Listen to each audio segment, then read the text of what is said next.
natin na tinuturing mong kaibigan, siyang nagsumbong kay Papa.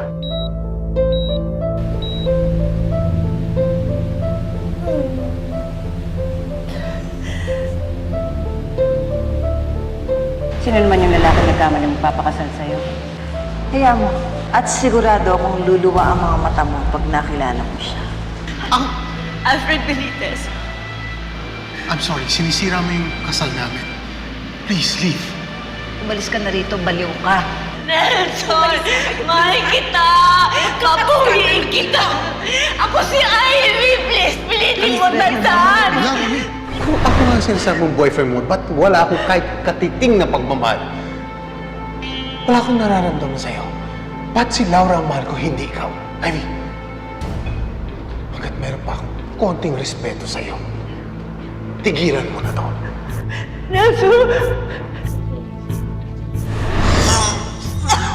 Papatayin mo siya para makuha ko? Makuha yung gusto mo? Hindi totoo yan. Anong hindi? God forbid, Ivy.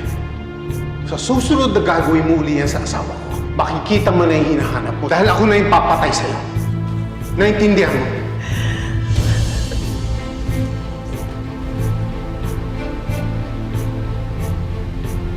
Tinanggihan na niya nga tayo.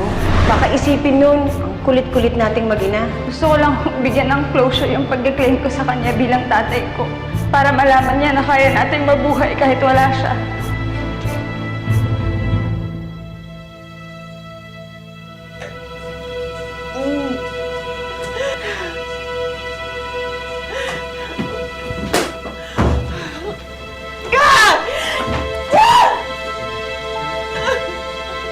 Ma'am Ivy!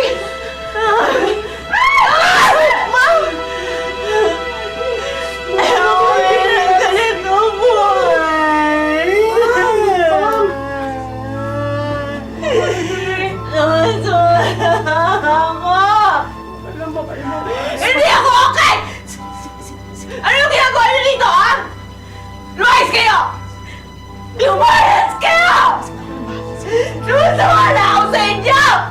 Sumusama na ako! Lalaki ng buhay! Nagulit ang buhay! Nagulit ang Ma'am Ivy, buhay! ano ba yan? Tama na, lasing na lasing ka na eh. Anak, Flor! Wala nang bulong buhay! Hirap-hirap na!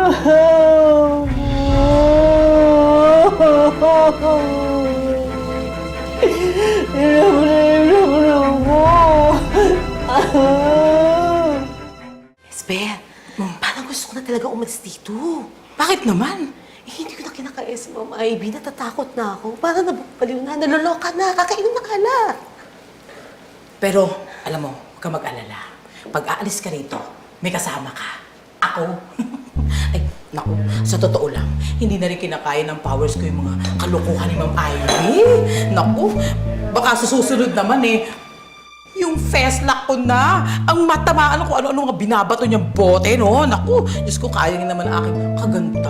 Walang aalis. Saka walang nababaliw dito, ha? Hindi nababaliw si Ma'am Ivy. Naiintindihan nyo?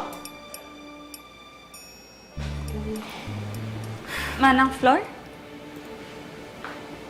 Ano pong pinag-uusapan niyo? Bakit parang narinig ko yata yung pangalan ni Mommy? Wala, Ma'am Rachel, wala po. Manang Flor, aminin mo na kasi.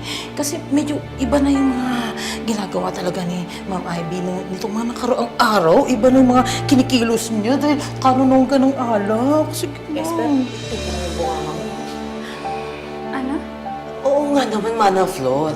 Bakit ba di natin aminin yung totoo kay Ma'am Rachel na hindi na maganda ito nakaraang araw kalagayan ng mami niya. Parang nababaliw na. What?